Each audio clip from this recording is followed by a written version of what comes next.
નમસ્કાર મિત્રો, આપ સૌનું સ્વાગત છે આપણી પ્રિય ચેનલ બીએમ સોશિયલ સાયન્સમાં.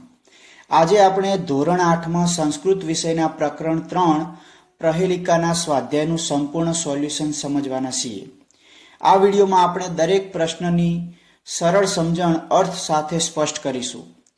તેથી વિડીયો અંત સુધી જરૂર જોજો, કારણ કે એક પણ પ્રશ્ન ચૂકી જશો તો મહત્વનો મુદ્દો રહી શકે છે. ચાલો મિત્રો, શરૂ કરીએ આજનો સ્વાધ્યાય. પ્રશ્ન 1, નીચેના શબ્દોનું શુદ્ધ ઉચ્ચારણ કરો. કાકો અયમ, પન્નગઃ, અજસ્ત્રમ, સ્ફુટવક્તા, પર્વતાગ્રે, ભોજનાંતે. તો વિદ્યાર્થી મિત્રો, આ રીતે આપણે આ શબ્દોનું વાંચન કરી શકાય. પ્રશ્ન 2, નીચેના પ્રશ્નોના જવાબ આપો. પ્રશ્ન 1, એક ચક્ષુઃ ક અસ્તિ, જેનો ઉત્તર છે કાકઃ એક ચક્ષુ અસ્તિ. એનો ગુજરાતી અર્થ એવો થાય, કાગડો એક આંખવાળો છે. પ્રશ્ન 2, ક ધાન્ય ભક્ષણમ કરોતિ, જેનો ઉત્તર છે હલમ ધાન્ય ભક્ષણમ કરોતિ. હળ ધાન્યનું ભક્ષણ કરે છે, આવો એનો ગુજરાતી અર્થ થાય. પ્રશ્ન 3, સારથી કુત્ર તિષ્ઠતિ. ઉત્તર છે સારથી ભૂમો તિષ્ઠતિ, એટલે કે સારથી જમીન ઉપર ઊભો છે. પ્રશ્ન 4, રથઃ કુત્ર યાતિ. ઉત્તર રથ પર્વતાગ્રે, એટલે કે પર્વતસ્ય અગ્રભાગે યાતિ, રથ પર્વતની ટોચ પર જાય છે. પ્રશ્ન 5, રામેણ કા પ્રેષિતા. ઉત્તર રામેણ સીતાએ સુવર્ણસ્ય મુદ્રિકા પ્રેષિતા. શ્રી રામે સીતાને સોનાની વીંટી મોકલી.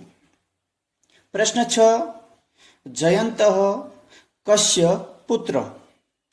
ઉત્તર જયંત શક્રસ્ય, એટલે કે ઇન્દ્રસ્ય પુત્ર. જયંત શક્રનો, એટલે કે ઇન્દ્રનો પુત્ર છે. પ્રશ્ન 3, કૌંસમાંથી યોગ્ય શબ્દ પસંદ કરી ખાલી જગ્યા પૂરો. પ્રથમ ખાલી જગ્યા છે ચતુર્મુખ ખાલી જગ્યા અસ્તિ, બ્રહ્મા વિષ્ણુ શંકર. સાચો ઉત્તર છે ચતુર્મુખ બ્રહ્મા અસ્તિ. બીજી ખાલી જગ્યા છે ભોજનાંતે પેયમ, ખાલી જગ્યા દુગ્ધમ સુપમ તક્રમ. એનો ઉત્તર છે ભોજનાંતે તક્રમ પ્રેયમ. ત્રીજી ખાલી જગ્યા છે અપદ શબ્દસ્ય અર્થ, સપાદ પાદરહિત કે પાદ. સાચો ઉત્તર છે અપદ શબ્દસ્ય અર્થ પાદરહિત. ખાલી જગ્યા 4, રથ ખાલી જગ્યા ચલતી, વાયુ વેગેન, જલ વેગેન, વિદ્યુત વેગેન. સાચો ઉત્તર છે રથ વાયુ વેગેન ચલતી.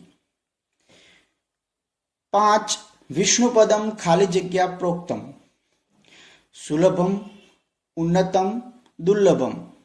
એનો ઉત્તર છે વિષ્ણુપદમ દુર્લભમ પ્રોક્તમ. પ્રશ્ન 4, નીચેના શ્લોકો સુંદર અક્ષરે લખો. અહીં આપણને એક શ્લોક આપેલો છે ભોજનાંતે અંતે દુર્લભમ. તો આ શ્લોકનું આપણે આ રીતે લેખન કરી શકીએ. ભોજનાંતે ચ કીપેયમ જયંતમ કશ્ય વેસુતઃ કથમ વિષ્ણુ પદમ પ્રોક્તમ તક્રમ શક્રસ્ય દુર્લભમ. બીજો શ્લોક છે અપદો દૂરગામી અંતે છે પંડિત. તો એનું લેખન આ રીતે કરી શકાય અપદો દૂરગામી ચ સાક્ષરો ન ચ પંડિત અમુખ સ્ફુટ વક્તા ચ યો જાનાતિ સ પંડિત. તો આ રીતે બંને શ્લોકનું આપણે લેખન કરીશું. પ્રશ્ન 5, નીચે આપેલા ગુજરાતી શબ્દોને સંસ્કૃતમાં લખો. પ્રથમ ગુજરાતી શબ્દ છે ભોજનના અંતે, એટલે કે ભોજન બાદ, જેનું સંસ્કૃતમાં થશે ભોજનાંતે. બીજું મુખ વિનાનું, જેને સંસ્કૃતમાં કહેવાય અમુખ અથવા તો મુખ રહિત. 3 એક ડગલું, જેને સંસ્કૃતમાં કહેવાય પદમ એકમ. 4 વીંટી, જેને સંસ્કૃતમાં મુદ્રિકા. 5 દૂર જનાર, જેને સંસ્કૃતમાં દૂરગામી. જ્યારે 6 બળદ પર બેઠેલો, જેને સંસ્કૃતમાં વૃષારૂઢ લખી શકાય. પ્રશ્ન 6, અહીં આ એકમમાં વપરાયેલ સામાસિક શબ્દો આપ્યા છે, જેના આધારે અન્ય શબ્દો બનાવો.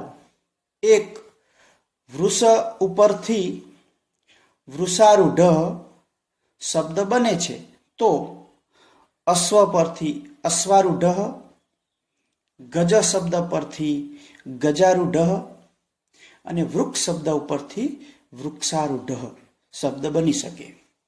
એ જ રીતે પદમ શબ્દ ઉપરથી પદ્મેકમ એવો શબ્દ બને તો શબ્દમ પરથી શબ્દમેકમ, વાક્યમ પરથી વાક્યમેકમ અને ગીતમ શબ્દ ઉપરથી ગીતમેકમ એવો શબ્દ બનાવી શકાય.